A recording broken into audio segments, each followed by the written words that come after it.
Bitcoin benar-benar bisa menembus $100.000 sebelum tahun 2026? Prediction market saat ini menunjukkan peluang yang tidak sepenuhnya bullish, tapi juga tidak bearish. Di sisi lain, data makroekonomi, kebijakan bank sentral, dan aliran dana institusional justru memberikan sinyal yang beragam. Artinya, market sedang berada di fase menimbang risiko dan peluang secara bersamaan, bukan dalam kondisi kepastian.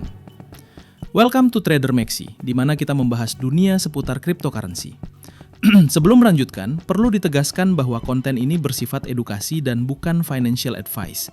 Segala keputusan investasi sepenuhnya merupakan tanggung jawab masing-masing individu.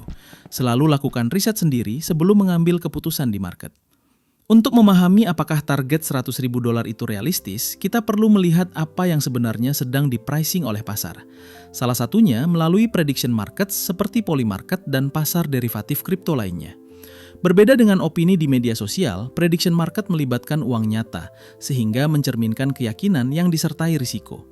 Saat ini, probabilitas Bitcoin menembus $100.000 sebelum 2026 berada di level menengah. Ini menunjukkan bahwa pasar melihat kemungkinan tersebut ada, tetapi belum cukup kuat untuk dianggap sebagai sesuatu yang pasti. Kondisi ini mencerminkan ketidakpastian yang wajar. Sebagian pelaku pasar melihat potensi pertumbuhan besar, sementara sebagian lainnya masih berhati-hati karena risiko makro yang belum sepenuhnya terselesaikan. Market tidak sedang euforia, tapi juga tidak dalam kondisi pesimis ekstrim. Yang terjadi adalah proses penyesuaian ekspektasi secara bertahap. Bitcoin sendiri tidak bergerak di ruang hampa. Pergerakannya sangat dipengaruhi oleh kondisi makroekonomi global. Salah satu faktor terpenting adalah kebijakan suku bunga The Fed. Ketika suku bunga tinggi, likuiditas cenderung tertahan dan aset berisiko seperti Bitcoin mengalami tekanan. Sebaliknya, ketika suku bunga mulai stabil atau menunjukkan potensi penurunan, ruang bagi aset berisiko untuk bergerak naik menjadi lebih terbuka. Inilah alasan mengapa setiap rilis data inflasi dan pernyataan bank sentral seringkali langsung tercermin pada pergerakan harga Bitcoin. Selain itu, kondisi likuiditas global juga memainkan peran besar. Bitcoin secara historis cenderung berkinerja lebih baik ketika likuiditas meningkat dan kepercayaan terhadap mata uang fiat mulai tergerus. Di tengah ketidakpastian ekonomi global, konflik geopolitik, dan tingginya beban utang negara-negara besar, Bitcoin kembali dilihat sebagai alternatif dalam sistem keuangan. Namun, narasi saja tidak cukup. Market membutuhkan konfirmasi dalam bentuk arus modal yang nyata. Dalam konteks ini, Bitcoin Spot ETF menjadi salah satu indikator paling relevan. Sejak ETF tersedia, pergerakan dana institusional ke Bitcoin bisa dipantau secara lebih transparan. Ketika ETF mencatat inflow yang konsisten, itu menandakan adanya permintaan nyata dari institusi besar, bukan sekedar spekulasi jangka pendek. Data harga dan pergerakan Bitcoin sendiri kini juga semakin mudah dipantau secara real-time melalui platform besar seperti Binance, yang sering dijadikan referensi oleh banyak trader dan investor untuk melihat dinamika pasar harian. Secara historis, pergerakan besar Bitcoin selalu didorong oleh masuknya uang besar. Investor retail biasanya mengikuti setelah tren mulai terbentuk.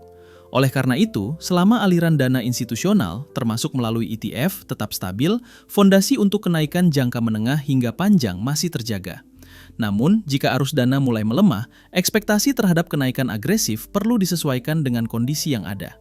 Lalu, apakah $100.000 sebelum 2026 benar-benar masuk akal? Jawaban paling rasional adalah realistis, tetapi tidak otomatis. Bitcoin bisa mencapai level tersebut jika kondisi makro mendukung, tekanan suku bunga tidak kembali agresif, likuiditas global membaik, dan aliran dana institusional tetap konsisten. Jika salah satu faktor ini terganggu, bukan berarti skenario tersebut gagal, tetapi kemungkinan besar akan membutuhkan waktu lebih lama. Market pada akhirnya tidak menjanjikan apapun. Ia hanya memberikan petunjuk melalui data, probabilitas, dan arus modal. Target harga seharusnya tidak menjadi satu-satunya fokus. Yang lebih penting adalah memahami konteks, struktur market, dan kemana arah uang besar bergerak. Investor yang mampu bertahan dalam jangka panjang biasanya bukan yang paling reaktif terhadap headline, tetapi yang paling disiplin membaca kondisi pasar. Bitcoin tidak naik karena harapan semata, tetapi karena kondisi yang memungkinkan kenaikan itu terjadi. Dengan memahami sinyal yang sedang dikirimkan market hari ini, kita bisa mengambil keputusan yang lebih rasional dan terukur.